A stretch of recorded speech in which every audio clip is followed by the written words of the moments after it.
우리가 잘 알다시피 세상에 변하지 않는 것은 하나도 없습니다.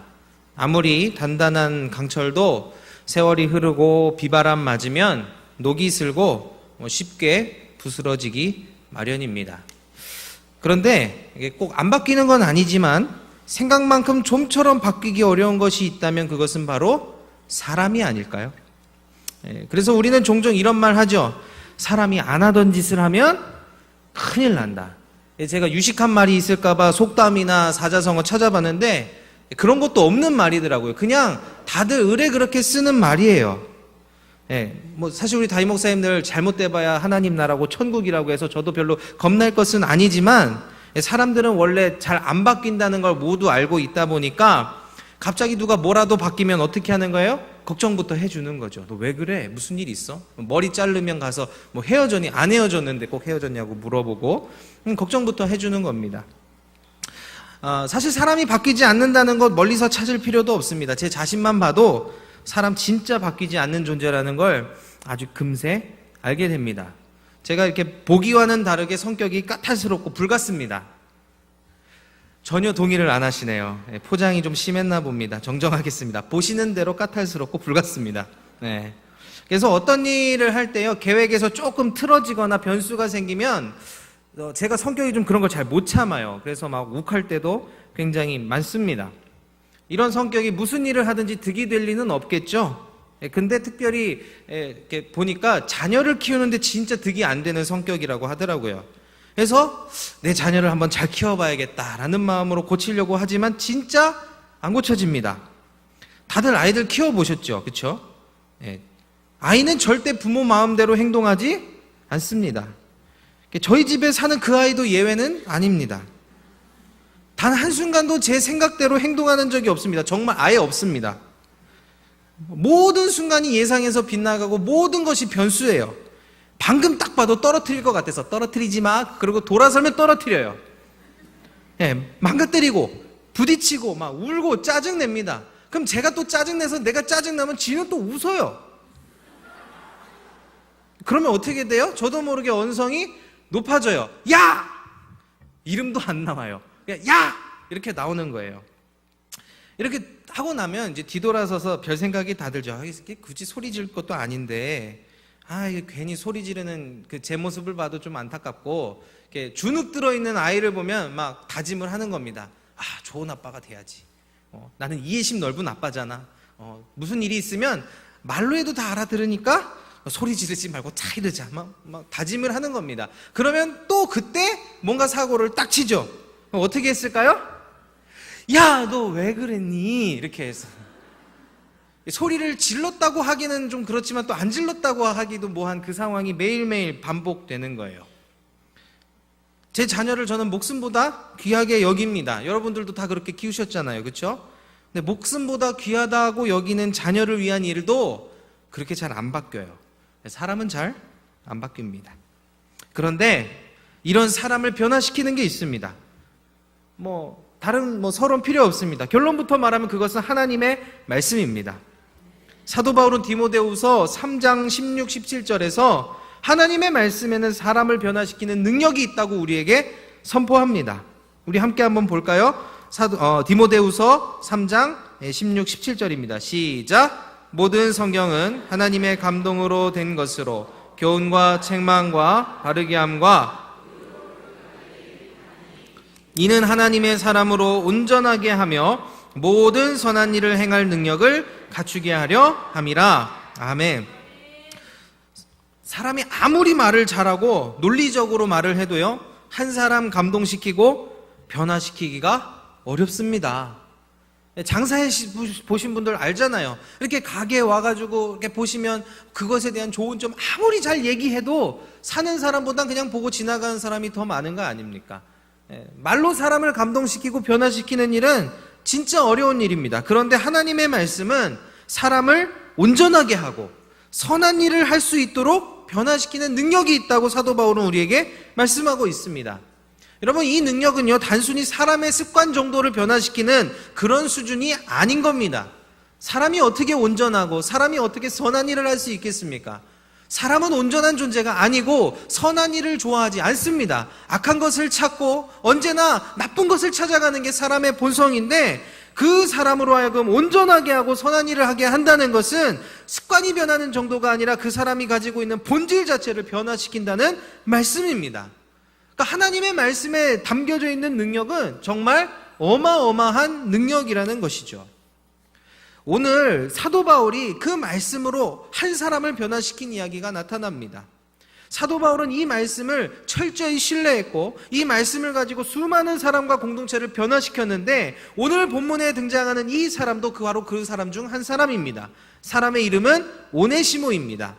오네시모는 이 바울이 로마에서 이제 가택연금을 당하면서 갇혀 있었잖아요. 이제 그때 만난 사람인데, 그가 복음을 전했을 때 그 복음을 받아들였고 바울이 그를 제자로 삼아서 변화시킨 사람입니다. 바울을 통해 회심했던 이 오네시모는요, 무슨 일을 했냐면 그 갇혀있는 바울 곁에 머물면서 그의 수종드는 일을 하였습니다. 그러니까 바울에게는 이 사람이 정말 큰 도움을 주었던 귀한 사람이 되었다는 거죠. 그런데 이 오네시모라는 사람의 과거가 아주 복잡합니다. 이 사람이 로마에서 바울을 만나기 전에 어떤 사람이었냐면 노예였습니다. 근데 문제는 그냥 노예가 아니라 자기 주인에게 어떤 커다란 피해를 입히고 그것이 두려워서 도망친 도망노예였다는 겁니다. 주인의 물건을 비싼 걸 훔쳤는지 아니면 주인이 아주 중요한 일을 맡겨가지고 그걸 하다가 망쳐버렸는지는 도무지 알 길이 없지만, 어쨌든 변하지 않는 사실이 있다면 그가 주인에게서 도망쳤다라는 사실입니다. 이 로마법에 의하면요, 당시에 도망노예는요 사형에 처해질 수 있는 그러한 죄였습니다. 그러니까 이 사람은 당시 법에 의하면 죽어 마땅한 죄인이었다는 거죠. 그런데 바울은 그 오네시모를 만나고 복음을 전하고 정말 아무런 지금 소망도 없이 살아가던 이 사람을 하나님의 말씀으로 하여금 변화시키는 일을 해낸 것이죠. 이 오네시모라는 이름의 뜻이 무슨 뜻이냐면 유용한이란 뜻을 가지고 있는 이름이거든요. 그러니까 이때 당시에 종들 중에는 오네시모라는 이름을 가진 사람이 굉장히 많았다고 합니다. 왜요? 주인들이 종에게 이름 지어주면서 그 이름 되길 바라는 것, 이름대로 살길 바라는 거잖아요. 넌 내게 유용한 종이 되라 하는 마음으로 오네시모라는 이름을 많이 져주는 아주 흔한 종의 이름이었는데, 실제 이 사람은 겉으로는 나는 유용한 사람이다 라는 이름을 가졌지만 그렇게 삶을 살지 못했잖아요. 주인에게 피해를 입혔고, 주인이 이 도망노예를 생각하면, 지금도 생각하면 어떻겠어요? 열이 받는 그러한 사람이, 그런 존재가 된 거 아니에요? 이 세상 그 누구보다 가장 쓸모없는 사람, 법에 의해서 걸리게 되면 죽음을 피할 수 없는 이 사람을 사도 바울은 변화시킨 거예요. 뭘로요? 말씀으로. 그 말씀이 진짜 이 사람의 이름대로 유용한 사람, 쓸모있는 사람이 되게 했다는 겁니다. 오죽하면 이 사람이 바울에게 있어서 내가 복음을 전하는 이 사역조차 이 사람이 함께하는 게 내게 유용하다 할 만큼 이 사람은 이제 이전과는 전혀 다른 삶을 살아가게 되었다는 것이죠.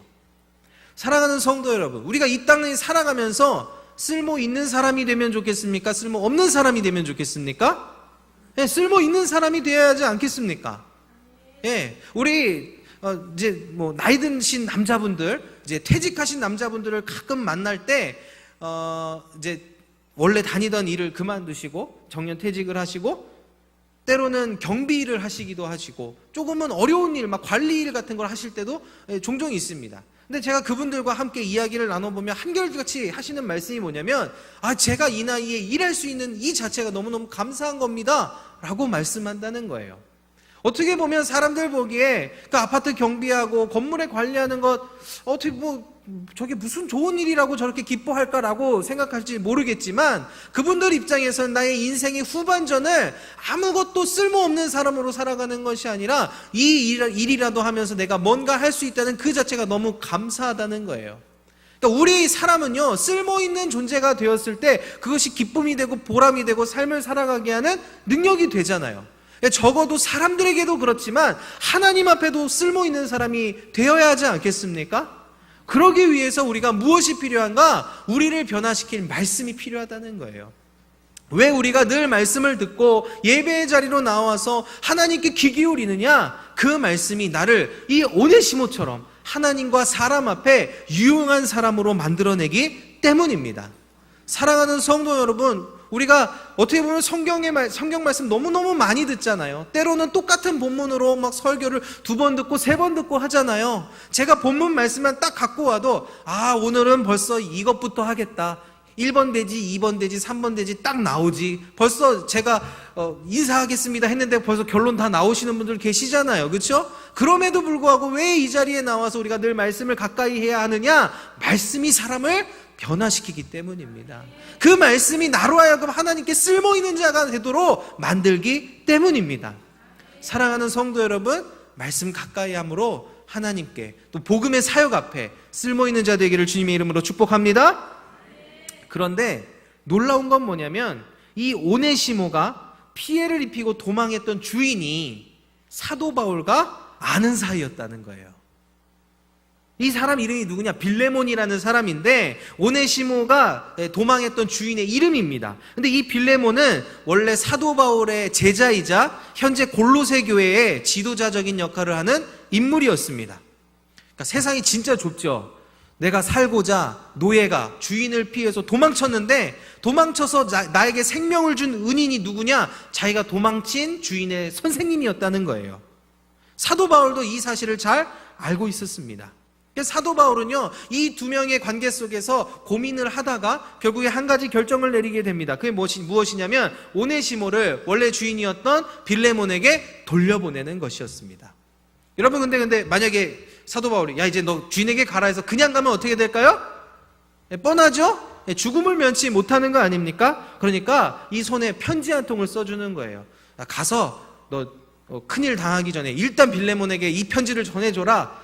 이제 선생된 바울이니까 제자된 빌레몬에게 이 오네시모를 좀 너가 받아줬으면 좋겠다, 용서해줬으면 좋겠다 하는 중재의 내용이 이 편지에 담겨져 있었겠죠.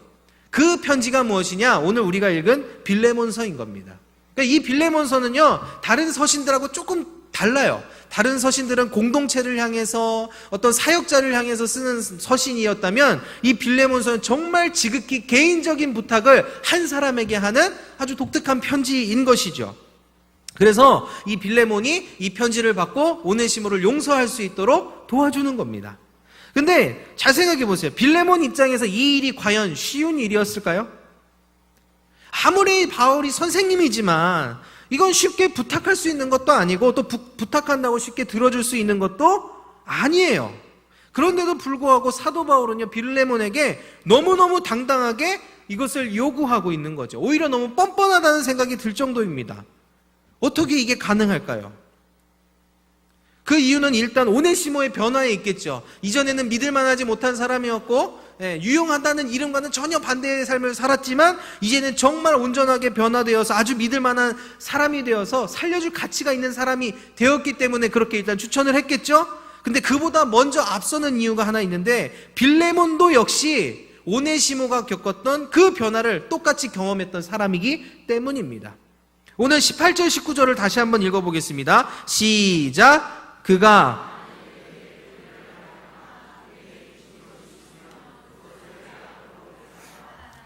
나 바울이 친필로 쓰노니 내가 갚으려니와 내가 이 위에 내 자신에게 그것은 내가 말하지 아니하노라. 아멘.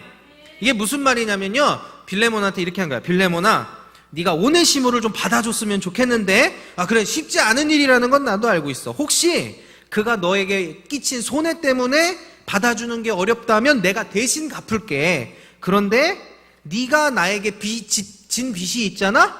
너는 나에게 그걸 갚으라고 하면 나는 갚겠지만 나는 아무 말도 안 할게 하고 넘어간다는 거예요. 빌레몬이 사도 바울에게 진 빚이 뭡니까? 돈의 빚을 졌을까요? 아니잖아요. 복음의 빚인 거 아니에요. 사실 이 오네시모를 생각하기 전에 빌레몬 네가 어떤 사람이었냐? 이걸 생각하라는 이야기입니다. 이 빌레몬이 주인이었고 돈도 많았고 유력한 사람이어서 오네시모처럼 누구에게 피해를 입히거나 도망친 그런 죄인은 아닙니다. 그러나 그렇다고 할지언정 복음을 알지 못했다면 이 사람은 하나님 앞에서 죽을 죄인입니까? 아닙니까? 죽을 죄인이잖아요.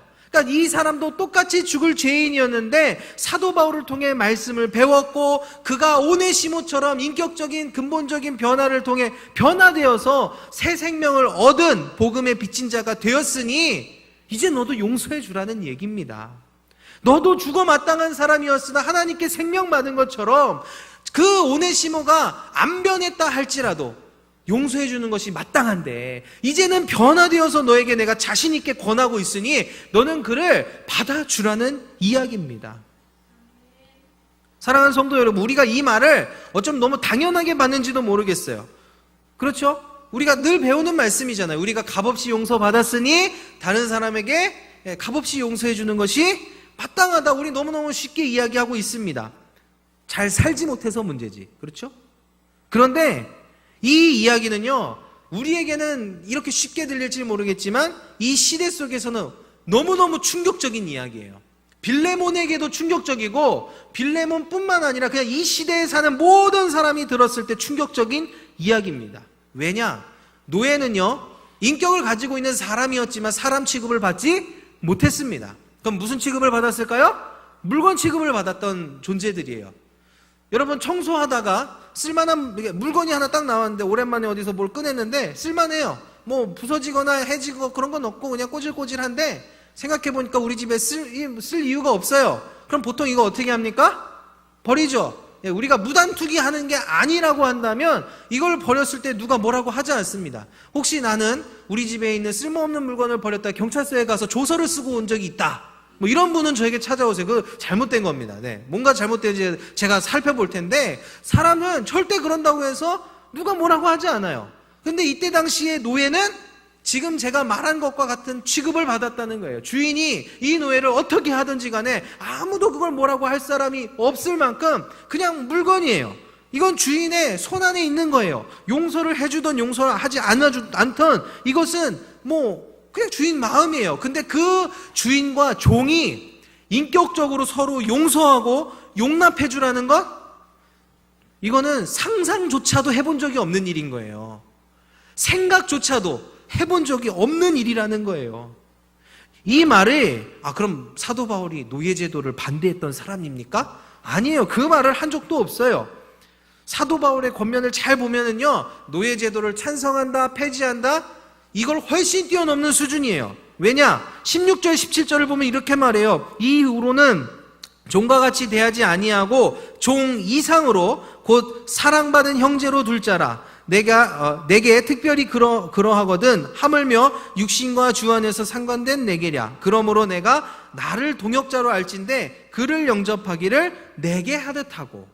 그러니까 주인이 물건을 용서하고 인격적으로 취급하는 것도 말이 안 되는데 더 나아가서 뭘로 취급을 하래요? 사랑받는 형제로 취급하래요. 그리고 더 나아가서 네가 나를 선생으로 여기는 것처럼, 선생으로 여겨서 나를 대하는 것처럼 이 오네시모를 똑같이 극진하게 대접하라는 거예요. 여러분들은 별로 충격적이지 않으시죠? 이건 노예제도가 있던지 없던지 상관없이 그를 사랑하라는 거예요. 그 누구도 해본 적이 없던 걸 하라고 지금 이야기하고 있는 거예요. 그 시대의 통념, 그 시대의 상식을 완전히 뒤엎는 변혁에 가까운 이야기를 하고 있는 겁니다. 사랑하는 성도 여러분, 제가 왜 빌레몬과 오네시모를 통해 이렇게 말씀하고 있는지 아세요? 제가 무슨 얘기를 하고 싶은 건지 아시겠어요? 지금 한 개인을 바꾸고 그 개인을 통해서 공동체가 바뀌고 또 그 공동체가 세상을 향해서 변혁을 이야기할 수 있는 이 능력이 어디에서 시작이 됐을까요? 어디에서 시작이 됐습니까? 그건 하나님의 말씀에서 시작된다는 거예요. 여러분, 우리가 말씀 너무 가볍게 생각할 때가 있습니다. 근데 여러분, 말씀은 결코 가벼운 그런 것이 아닙니다. 말씀이 한 사람에게 들어와서 그 한 사람이 인격적으로 변화되면 옛사람을 벗어버리고 말씀에 순종함으로써 하나님의 뜻에 합당한 삶을 살아가죠. 그리고 이러한 사람들 각각이 모여서 관계를 맺어가고 서로 용납하고 용서해가면 그 관계 속에서 공동체는 변화하게 됩니다. 그러면 그 변화된 공동체는 세상을 향해서 강력한 메시지를 던질 수 있어요. 자, 우리를 봐라. 너네가 사는 거 잘못됐어. 우리가 사는 게 맞는 거야. 하나님의 말씀대로 살았더니 이렇게 행복하고 이렇게 복됐는데 너희들이 그렇게 살아가는 건 좋은 줄 알았지만 그건 죽음의 길이야. 그건 멸망의 길이야. 이곳에 와서 진짜를 보라고 말할 수 있는 거예요. 이 모든 일, 개인이 변하고 개인을 통해 공동체가 변하고 공동체를 통해 세상이 변하는 일은 오직 뭘로만 가능하다는 겁니까? 말씀으로만 가능하다는 이야기입니다. 여러분들 이 자리에 왜 와서 말씀을 듣고 계십니까? 왜 말씀을 가까이 하고 있는 겁니까? 말씀을 가까이 했던 나에게는 어떠한 일이 일어나는 겁니까?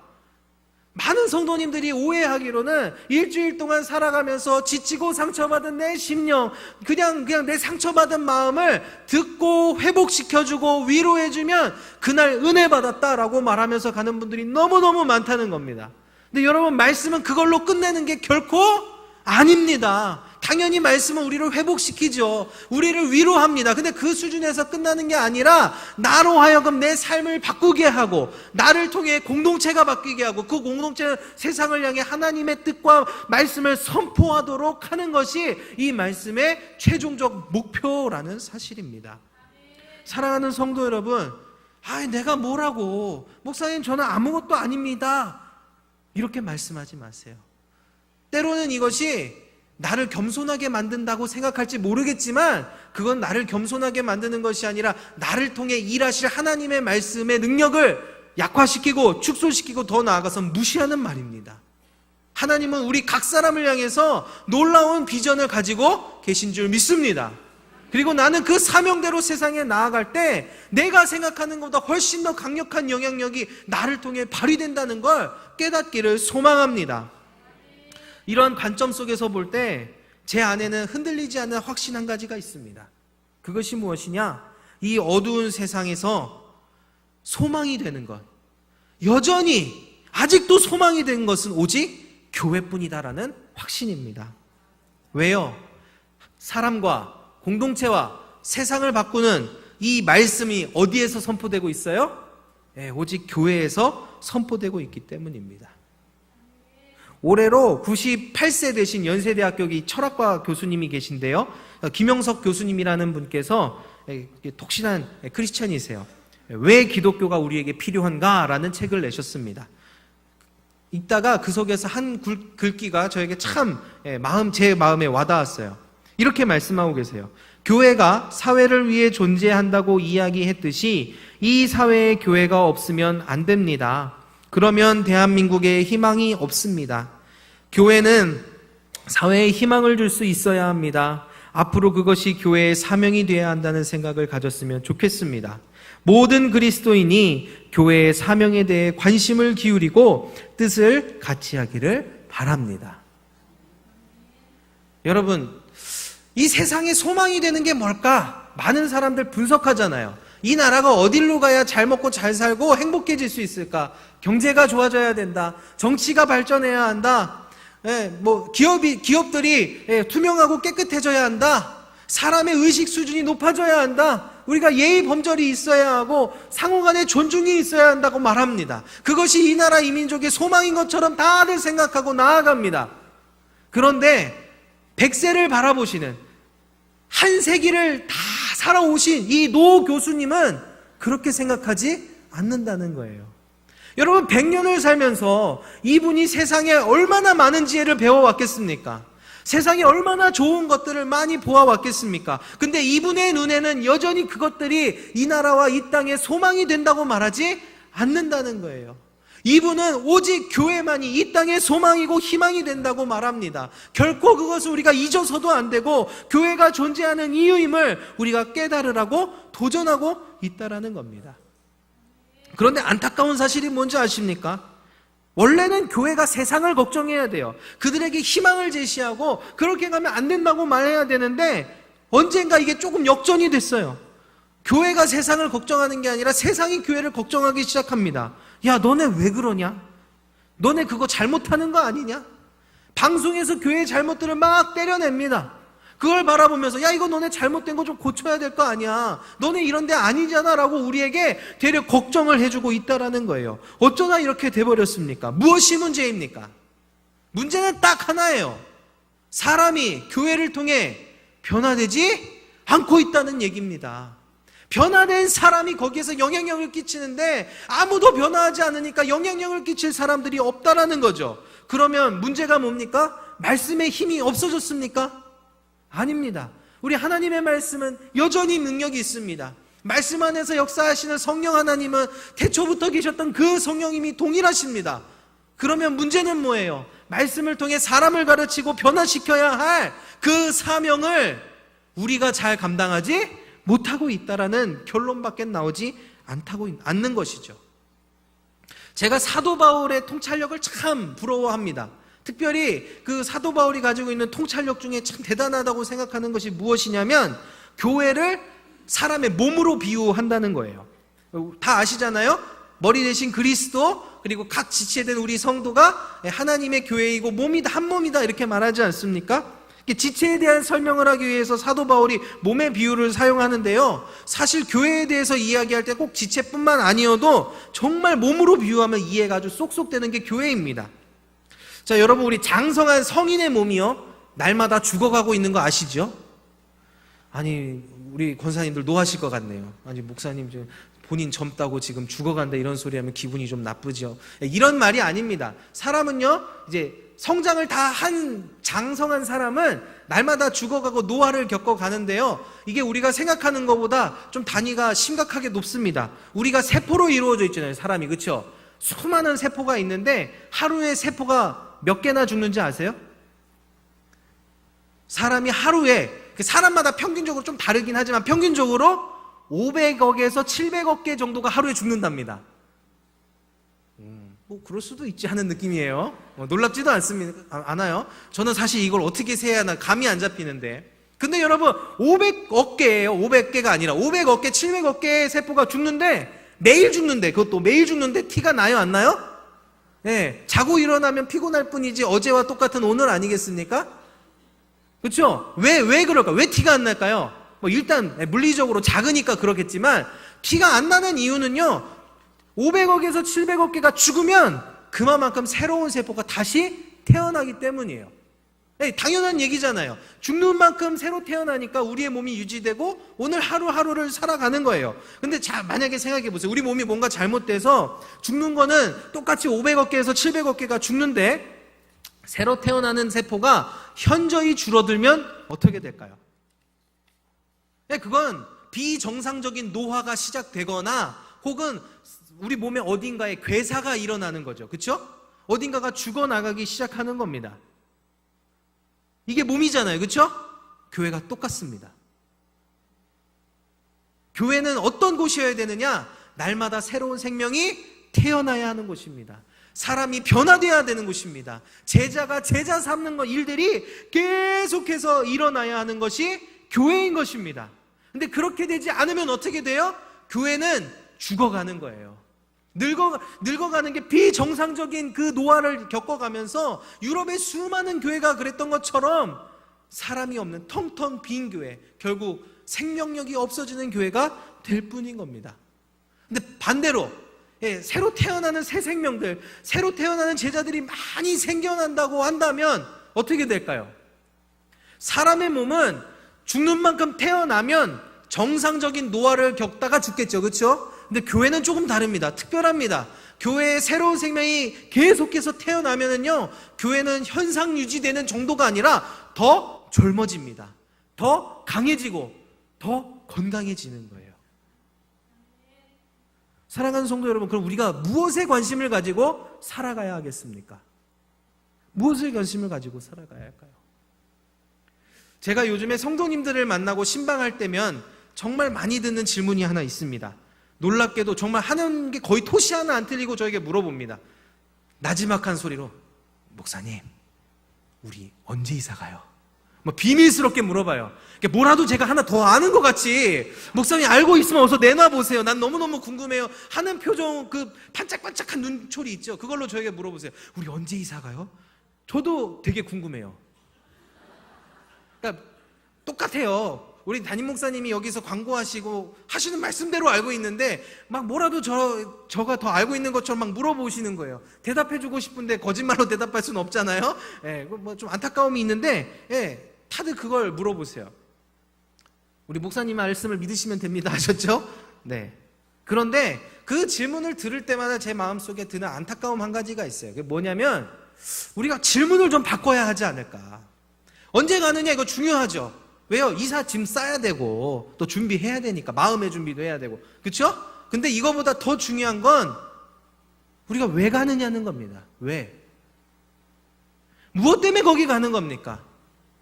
세상에 이미 수많은 교회가 있습니다. 또 그 교회 가운데 우리 용인제일교회 하나이고요. 이미 건물이 있고 나름의 사명을 잘 감당해 왔는데 굳이 수많은 예산과 막 헌신을 쏟아가면서 새로운 건물을 지어 그곳에 가는 이유가 무엇이냔 말입니다. 언제 가는 것도 중요하지만 왜 가는지는 알고 가야 하는 거 아니겠습니까? 오늘 말씀을 통해 내릴 수 있는 결론이 뭡니까? 우리 교회가, 우리 용인제일교회가 왜 저기에서 존재해야 되는가? 그 이사를 가야 하는 이유가 뭔가? 건축의 목적이 무엇인가? 지금보다 더 말씀으로 많은 사람들을 변화시키기 위해서 가는 겁니다. 여러분, 우리가 이곳에서 수십 년간 있으면서 이제는 막 좁아졌고 화장실 밖에 있는 게 불편하고 막 그냥 급하면 뛰어가야 되는데 막 너무 멀잖아요. 그렇죠?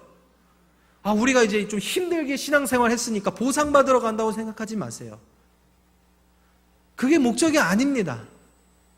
지금까지 우리는요, 우리 이 용인제일교회 마평성전을 통해서 수많은 사람들을 변화시켜 오는 그 사명 잘 감당해 왔습니다.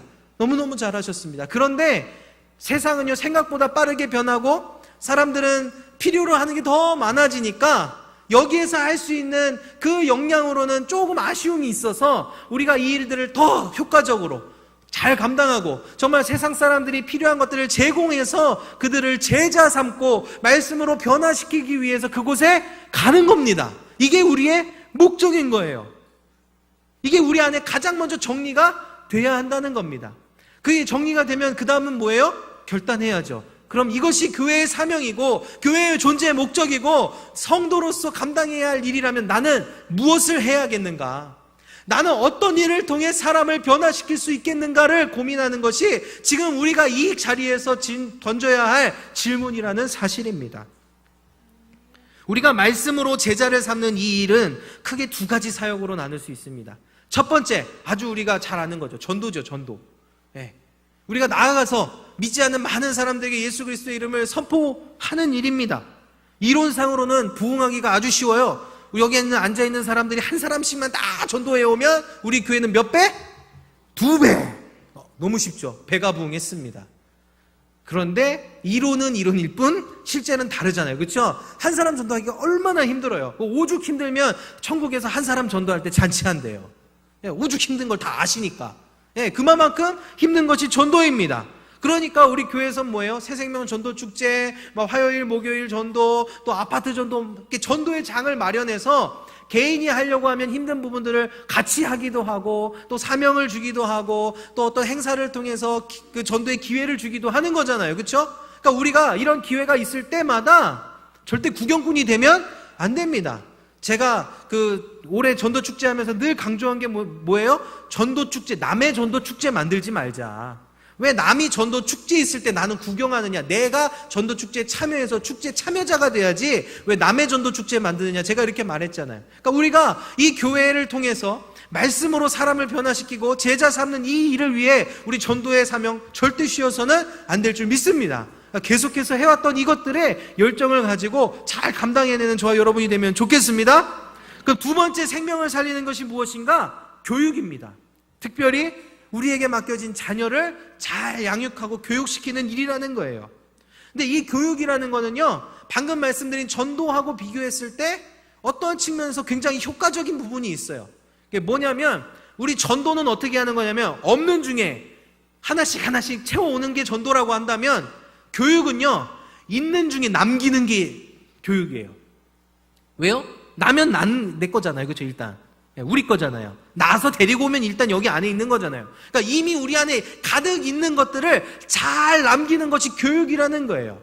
세상에 많은 가치관들이 우리 자녀들에게 찾아와서 그 자녀의 가치관을 세상 것으로 물들이고 그 빼가려고 하는 그 상황 속에서 말씀을 채워가지고 그런 것들이 틈타지 못하도록 이 아이들을 잘 키우는 것. 그래서 남겨놓으면 사실 어떻게 보면 전도보다는 훨씬 더 효율적으로 우리 자녀들을 통해 교회는 부흥과 성장을 그리고 변화되는 그 제자 삼는 사명을 감당해낼 수 있다라는 것이죠. 또 신기한 게 뭐냐면 우리 품 안에 있을 때 해놓으면 나중에 지가 알아서 잘 커요. 그렇죠? 전도한 사람 어떻게 해요? 처음 데리고 와서 정말 끝까지 막 이렇게 해야 되잖아요. 혹여나 시험 들까. 근데 우리 아이들 말씀으로 어렸을 때부터 잘 자라나게 하면 시험이 들다가도 지가 나갔다 들어오고 하나님께 회개하기도 하고 말씀으로 자기 비전을 찾아가면서 말씀대로 잘 양육되는 게 우리의 자녀들이라는 겁니다.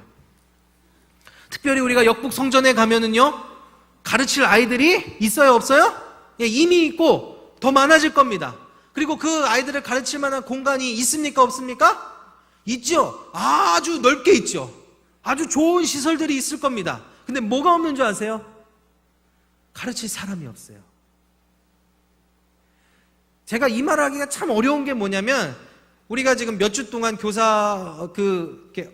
교사들 그 세미나를 하면서 또 이렇게 박람회를 준비하면서 교사 없다 하니까 나라도 없다는 소리는 안 하고 싶은데 안 할 수가 없는 거예요. 그러니까 지금 없어서 없는 게 아닙니다. 왜? 가면은요 없던 부서가 생길 거예요. 그리고 지금 예배를 하나만 드리고 있는 부서들은 다 2개씩 드릴 거예요. 그러니까 쉽게 말하면 부서가 지금보다 2배가 늘어나는 거예요. 그럼 교사가 몇 배 필요한 거예요? 2배라고 생각하실 줄 알았어요. 아닙니다. 2배 반 내지는 3배가 필요합니다. 왜요? 스텝이 필요하거든요. 담임 선생님뿐만 아니라 행사를 이끌어가고 예배를 준비하고 이끌어가는 인도해 주시는 다른 특별한 달란트를 가진 선생님들도 필요한 거예요. 제가 지금 되게 적나라하게 말씀드리는 겁니다. 지금 있는 인원이 아무도 빠져나가지 않아서 그 자리에 그대로 가도 2배 이상이 필요한데 또 오래 들리는 소리가 없지 않겠죠. 그렇죠? 목사님 힘들어요. 뭐 이런 얘기 다 들린단 말이에요. 그럼 지금 있는 사람이 다 남아도 2배 이상이 필요한데 그렇게 안 되니 얼마나 부족한 줄 아시겠습니까? 이건 뭐 교회 입장은 아니고 지극히 제 개인적인 사견을 하나 담자면 우리 성가대에 있는 중직자분들, 직분자분들 저는 좀 교사하셨으면 좋겠어요. 왠 줄 아세요? 제가 이거 중요하지 않다 이게 아닙니다. 왜 안 중요합니까? 하나님께 드리는 이 일이 너무너무 중요한데 근데 이 특수성이 있기 때문이에요. 여러분 새 신자가 교회에 오면 바로 교사할 수 있을까요? 없을까요? 있을까요? 없을 거예요 라고 다들 이렇게 절레절레 하시네요. 감사합니다. 예, 우리가 보통 다 그렇게 생각하는데 실제 그렇습니다. 혹시 다른 곳에서 이사 왔어요. 뭐 서울에서 이사 왔는데 거기서 부장하던 분이에요. 그럼 그분은 와가지고 바로 교사할 수 있을까요? 없을까요? 없어요. 그분도 없어요. 무슨 얘기를 하고 싶은 거냐면 새 가족은요 교사를 할 수가 없는 게 그 특수성이에요. 왜요? 우리 교회에 대해서 애들보다도 잘 모르잖아요. 그렇죠? 이 아이들이 자기가 적응하는 것도 힘들어 죽겠는데 얘네들을 어떻게 돌봐요? 그러니까 진짜 교사는 누가 했냐면 이 교회에 열심히 일하고 있는 일꾼들, 감당을 할 만한 그 사람들이 섬겨주어야 하는 겁니다. 그리고 새 가족이 제일 접근하기 쉬운 봉사의 현장이 어딘 줄 아세요? 다 아시잖아요. 제가 말하지 않아도 다 아시잖아요. 그렇죠? 그러니까 저는 부탁드리는 거예요. 제가 지금 교육부서에 있어서 하는 얘기가 아니에요. 이건 어디 가나 똑같거든요. 어느 교회를 가나. 중요합니다. 중요해요. 너무너무 중요해요. 그런데 저기는 중요하고 시급합니다. 우리 아이들 너무너무 힘들게 살아가고 있습니다. 여러분 초등학생들도 고민이 너무너무 많고요. 힘들어요. 걔네들의 삶을 보면 나는 저걸 고등학교 때도 고민해보지 않았던 걸 얘네들은 벌써 고민하고 있는 것 같아요. 마음이 다 상하고 깨어져서 보듬어주고 안아주고 위로해줄 사람이 필요한데 한 반에 선생님이 10명씩 데리고 있어요. 전화하기도 1분씩 전화하기도 바쁜 거예요. 그만큼 많이 필요합니다. 근데 이 일을 우리가 안 하면 어떻게 되는 줄 아세요? 우리의 다음 세대가 다 아시잖아요. 어떤 세대가 될 수 있어요? 다른 세대가 될 수 있어요. 현장에서 보니까 너무너무 가슴이 아픈 거죠. 이 가슴 아픔이 우리 성도님들께도 좀 전달이 됐으면 좋겠습니다. 특별히 우리 선생님들께도 권면을 드리고 싶어요. 사도 바울이 한 사람 한 사람을 너무너무 사랑했거든요. 근데 어떻게 사랑했는 줄 아세요? 오늘 보면 두 가지 단어가 나와요. 첫 번째는 옥중에서 낳은 사람이다. 그러니까 내 아이와 같은 내 자녀와 같은 사람이다라고 말하고요. 두 번째는 신복이다라는 표현을 써요. 여러분, 사도 바울은요, 디모데를 향해서, 여기 나오는 오네시모를 향해서 자녀와 같은 심정으로 그 한 사람 한 사람을 사랑했습니다. 여러분, 자녀를 사랑하는 게 어떤 건지 다 아시잖아요. 그건 그냥 사랑하는 게 아니라 목숨 바쳐 사랑하는 거예요. 아까 말한 신복, 이 신복이라는 게 무슨 뜻이냐면요, 창자라는 말에서 나온 어원이 창자에서 나온 말이거든요. 그러니까 이 오네시모는 내 창자 같은 사람이다라고 말하는 거예요. 여러분, 창자가 쓸모가 있습니까? 없습니까? 이거 없으면 안 돼요. 큰일 나요. 밥을 못 먹어요. 밥 못 먹으면 어떻게 돼요? 죽어요. 오네시모가 없으면 난 죽는 거와 같다라는 거예요. 제가 얼마 전에 지난주 수요일 날 음식을 잘못 먹고 식중독에 걸렸습니다. 한 3일 동안 정신 없었어요. 새벽에 응급실 가서 주사를 다 대여섯 개 꽂아가지고 있는데 여러분, 장이 조금 아프니까 온몸이 아파요. 오네시모가 조금 잘못돼서 그가 아픈 모습을 보이면 사도 바울이 어떤 마음이었을까? 저는 누구보다 잘 이해할 수 있어요. 정말 끓는 마음이었겠구나. 죽겠다라는 심정이었겠구나. 사랑하는 교사 선생님들, 우리 아이들을 사랑할 때 어중간한 마음으로 사랑하지 않았으면 좋겠습니다. 부모가 이 아이를 책임져야죠. 맞아요. 그런데 부모가 책임지지 못하는 아이라면 내가 책임져야죠. 그게 교사의 마음이 되어야 한다고 저는 생각합니다. 그래야 부모들이 믿고 보내지 않겠습니까? 또 믿지 않는 부모의 자녀라면 내 아이가 뭐 때문에 이렇게 변했는가? 도대체 누가 어떤 영향력으로 저 아이를 저렇게 바뀌어놨는가? 그걸 보고 나서 교회에 궁금해서라도 오지 않겠습니까? 교사는 결코 가볍게 감당할 수 있는 일이 아닙니다. 사랑하는 성도 여러분, 그리고 교사 선생님 여러분, 우리가 이 사명을 좀 감당하면 좋겠어요. 저는요, 우리 교회가, 우리 용인제일교회가, 그리고 우리 선생님들이 말씀 한 구절, 하나님의 이야기 한 구절 이렇게 가르쳐 놓은 이 아이들이 잘 자라난다면 이 나라 구석구석에서 그들이 속한 공동체를 바꾸고 사회 문화를 변혁시킬 거라고 믿고 확신합니다. 너무 허무맹랑한 이야기 같아요? 아니요, 저는 확신하고 소망하고 꿈꿉니다. 우리 하나님의 말씀에 능력이 있기 때문에, 그리고 그 말씀 의지해서 눈물 흘리는 교사의 기도를 하나님은 절대 모른 척하지 않기 때문입니다. 그것이 이 아이들에게 강력한 메시지가 될 줄 믿습니다. 사랑하는 성도 여러분, 오늘 제가 말씀 제목을 뭘로 정했냐면 말씀의 능력, 교회의 사명이라고 정했어요. 우리 말씀의 능력 다 믿고 계시죠? 말씀 사람을 변화시킬 수 있는 능력이 있는 거 믿으시죠? 공동체를 변화시킬 수 있는 힘이 있는 거 믿으시죠? 이 세상을 변화시킬 능력 오직 말씀인 것을 믿으시죠? 믿는다면 우리는 사명을 붙들어야 할 줄 믿습니다. 우리 아이들을 사랑해 주셨으면 좋겠어요.